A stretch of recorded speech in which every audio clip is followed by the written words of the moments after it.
आत्मन आप जैसे आत्मज्ञानियों से सुना कि संत मिलन को चालिए तज माया अभिमान। मैं अपना मान अभिमान त्याग कर एक एक पग पैदल चल कर के आई। जो जो पग आगे धरे कोटि न यज्ञ समान, तो मुझे तो करोड़ों यज्ञ की फल की प्राप्ति हो गई। आपको 10,000 जितना चाहिए ले लीजिए, बाकी बचा हुआ वापस दे दीजिए। साधु महाराज खड़े हो गए और द्रौपदी के साथ चल कर के आते हैं। युधिष्ठिर महाराज ने साधु महाराज का बहुत सम्मान किया, आदर किया, उनका चरण धोकर पिया और उन्हें भी भोजन करवाया।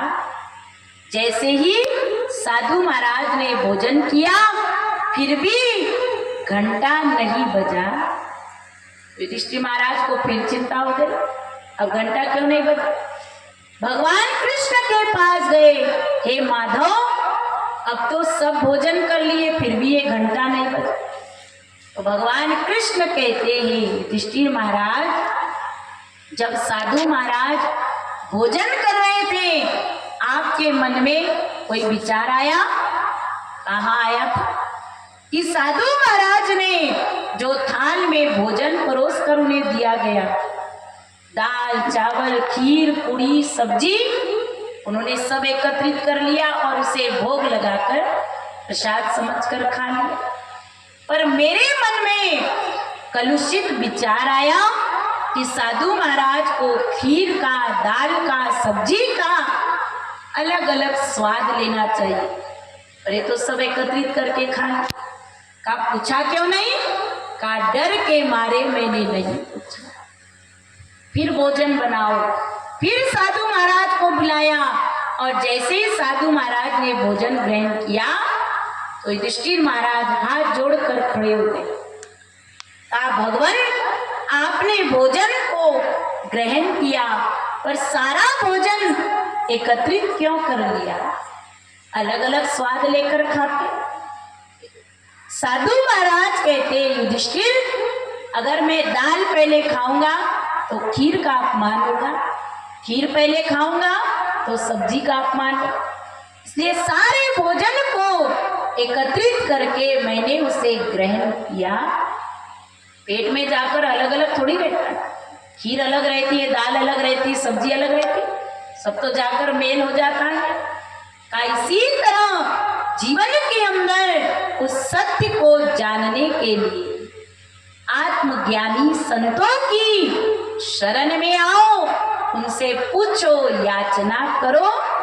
पर आज मानव पूछता नहीं और न पूछने के कारण 84 में लंबी पूंछ लग जाती है। वो पूंछ किस काम की है? केवल मक्खी मच्छर उड़ाने के काम आई, बाकी कोई काम की है? किसी काम की नहीं। पर संतों ने कहा कि मानव जीवन के अंदर उस सत्य को जानना, सत्संग के अंदर जब मानव उस बात को समझता है तब जाकर के अपने जीवन में उस सत्य के ज्ञान को प्राप्त करता है। पर जब तक संतों से पूछेगा नहीं, आज समाज में भक्ति की कमी नहीं, मानव खूब पूजा कर रहा है, यज्ञ हवन कर रहा है, अपने मन गणन वो खूब भक्ति कर रहा है, और संतों से कभी पूछता नहीं कि हे साधु महाराज जिस ज्ञान की चर्चा आप कर रहे हो क्या उस ज्ञान को हमें भी जना दोगे? का राजा जनक ने पूछा तब जाकर के उन्हें ज्ञान प्राप्त हुआ। वो तो राजा थे, क्या कमी थी उनके पास? और उन्होंने स्वप्न देखा कि मैं स्वप्न में भिखारी बन गया और भीख मांग रहा हूँ, भूख लगी है, भोजन के लिए तरस रहा हूँ। तो एक बुढ़िया माई जंगल में छोटी सी कुटिया बना कर रहती, उसके पास गए, कहा माता जी बहुत तेज भूख लगी है, कुछ दे दो। तो दाल चावल दिया बुढ़िया माई ने, और राजा जनक खिचड़ी बना रहे, आधी कच्ची आधी पक्की, उसे पत्तल पर डाला, ठंडा कर रहे। ये सब कहाँ देख रहे? स्वप्न में देख रहे। और जैसे ही उसे खाने लगते हैं तो दो जंगली सांड लड़ते हुए आए, उसे मिट्टी में रौंद दिया। जब रौंद दिया तो रोने लगे, भूख के मारे, भोजन सामने पर खा नहीं पाए। कहा रोते रोते उनकी सिसकी बंद गई, और जैसे आंख खुली तो देखते, अरे मैं तो राजमहल में लेटा, दास दासिया सेवक सब खड़े हैं, धन वैभव साम्राज्य, किसी चीज की कमी नहीं। उस समय राजा जनक के अंदर प्रश्न उठा, ये जागृत अवस्था सत्य है या स्वप्न अवस्था, जो सपने में मैं भिखारी बन गया था और जागृत अवस्था में मैं राजा हूं। का उस समय राजा जनक ने एक सभा बुलाई, बड़े बड़े विद्वान मंडलेश्वर महामंडलेश्वर, जो अपने आप को 10,000 21,008 बताने वाले, जगत गुरु कहलाने वाले, अपने आप को शंकराचार्य बताने वाले, सब आए। जटाधारी, मठाधारी, तिलकधारी, माला पहने हुए बड़े बड़े विद्वान दिग्गज उस सभा में पहुंचे। राजा जनक ने शर्त रखा कि मेरे प्रश्न का जो जवाब देगा, 2 सिंहासन बनाए, एक चांदी का एक सोने का। सोने के सिंहासन पर बैठकर जो मेरे प्रश्न का जवाब देगा वो मेरा गुरु, मैं उसे आधा राजपाट समर्पित कर दूं। और अगर सोने के सिंहासन पर बैठ जवाब नहीं दे पाया तो सीधा सूली पर चढ़ा दिया।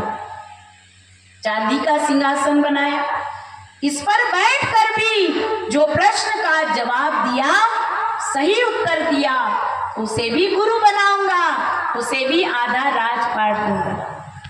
और अगर जवाब नहीं दे पाया तो आजीवन कारावास, उसे कारागृह में बंद करके रखो। अब बड़े बड़े अपने आप को सब अहम ब्रह्मास्मि कहलाने वाले, और किसी की हिम्मत नहीं कि वो सोने के सिंहासन पर बैठे, सब चांदी के सिंहासन पर बैठे। कोई कहता है जागृत अवस्था सत्य है, कोई कहता है स्वप्न अवस्था सत्य है, कोई कहता है दोनों सही है, कोई कहता है दोनों गलत है। कोई भी राजा जनक के प्रश्न का संतुष्ट जवाब नहीं दे पाया। अब कहा कोहड़ ऋषि के पुत्र अष्टावक्र जी, जो 8 वर्ष के बालक थे, 8 अंगों से टेढ़े मेढ़े थे, इसलिए उनका नाम अष्टावक्र था। जब बच्चों के साथ खेल रहे थे तो बच्चों ने उनके साथ खेलने से इनकार कर दिया, हम नहीं खेलेंगे तुम्हारे साथ। कहा क्यों? कहा तुम्हारे पिता तो राजा के बंदी गृह में बंद है, वो जेल में बंद है, हम तुम्हारे साथ नहीं खेलेंगे। अष्टावक्र घर आए, अपनी माता से कहा माँ मेरे पिताजी कहाँ है? कहा बेटा वो तो कहीं बाहर गए। आप झूठ बोल रही हो। पिताश्री कहाँ है? कहा राजा जनक के दरबार में बंदी बनी। सीधे राजा जनक के दरबार में अष्टावक्र जी पहुंचे और सीधे जाकर सोने के सिंहासन पर बैठ गए। उन्हें डर नहीं, सारी सभा देखकर हंसने लगी। अरे इतना छोटा सा बालक जिसे चलना भी नहीं आता, 8 अंगों से टेढ़ा मेढ़ा है, कुबड़ा निकला हुआ है, कैसे चल रहा है? और इससे भय नहीं, सीधा सोने के सिंहासन पर जाकर बैठ गया। का उस समय सारी सभा खिलखिलाकर हंसने लगी। अष्टावक्र जी कहते राजन इस चमारों की सभा क्यों बुला रखी? अब जैसे ही उन्होंने कहा ये चमारों की सभा क्यों बुलाई, तो पूरी सभा स्तब्ध रह गई। जो अपने आप को बड़े बड़े विद्वान कहलाने वाले, वो सब देख करके क्रोधित भी हो रहे और चुप हो गए। ये छोटा सा बालक और हमें चमार कह रहा है, इसे चमड़े की परख है। कहा राजा जनक भी खड़े हो गए हाथ जोड़कर, महाराज ये सब बड़े बड़े विद्वान है, ब्राह्मण है, पंडित है, गुरुजन है, और आपने इन्हें चमार कह दिया। कहा राजन इन्हें केवल चमड़े की परख है। अरे मेरा शरीर 8 अंगों से टेढ़ा मेढ़ा है। नदी टेढ़ी मेढ़ी बहती है, नदी का जल भी टेढ़ा होता है? होता है बोलो? नहीं होता है। गन्ना टेढ़ा मेढ़ा होता है, गन्ने का रस टेढ़ा होता है? नहीं होता है। मेरा शरीर 8 अंगों से टेढ़ा मेढ़ा है, और मेरी आत्मा तो टेढ़ी मेढ़ी नहीं, इन्हें केवल चमड़े की परख है, इसीलिए ये सब मुझे देख करके हंसने लगे। का उस समय राजा जनक हाथ जोड़कर खड़े हो गए। महाराज बताइए, मैंने स्वप्न में देखा मैं भिखारी बन गया, और जागृत अवस्था में देखा तो मैं राजा। तो जागृत अवस्था सत्य है या स्वप्न अवस्था? अष्टावक्र जी कहते, राजन पहले ये बताओ मुझे दक्षिणा में क्या दोगे? कहा महाराज मैंने तो पहले घोषित कर दिया, आधा राज्य दूंगा। अष्टावक्र जी कहते हैं ये राज्य आपका है? कहा नहीं। क्यों? आपसे पहले किसका था? आपके पिताजी का था। उससे पहले किसका था? आपके दादाजी का था। आपका कहां से हुआ? कल आपके बच्चों का हो जाएगा, ये तो आपका नहीं। कहा अपनी चीज दीजिए। कहा मेरी रानियां है, दास दासियां है, ये सब मैं दे दूंगा। कहा ये आप साथ लेकर आए थे? साथ लेकर आए? संसार में जीव अकेला आता है या किसी को लेकर आता है? अकेला आता है और जाता भी अकेला है। तो आप तो अकेले आए थे, ये तो सब यहीं पर मिले, यही छूट जाएंगे। धन दौलत साम्राज्य, हाथी घोड़े, दास दासियां रानियां, ये सब यही रह जाएंगे। अपनी चीज दीजिए। तो मेरा तो केवल मन है। मन है ना अपना? लोग कहते हैं आज मेरा मन बड़ा दुखी।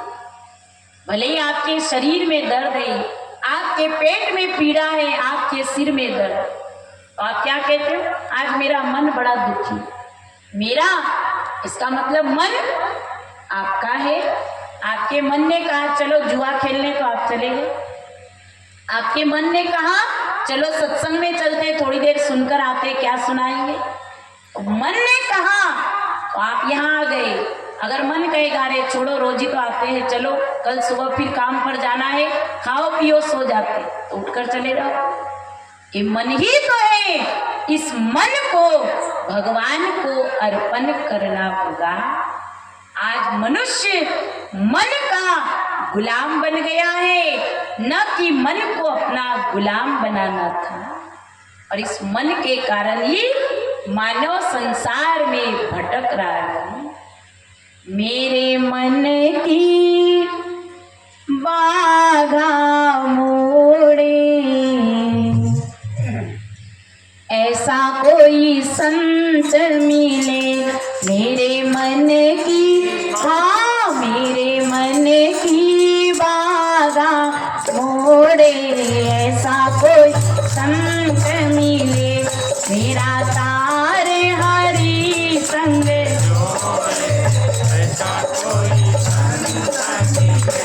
मेरा तार प्रभु संग जोड़े, ऐसा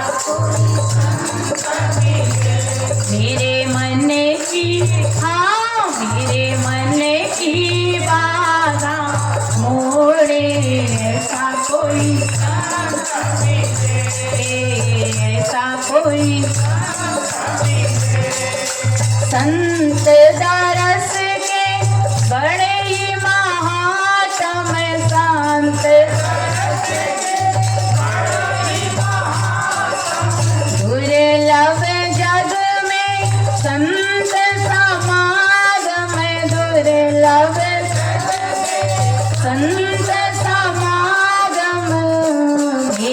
सूरती, हाँ मेरी सूरती पकड़ कर जोड़े, ऐसा कोई संत मिले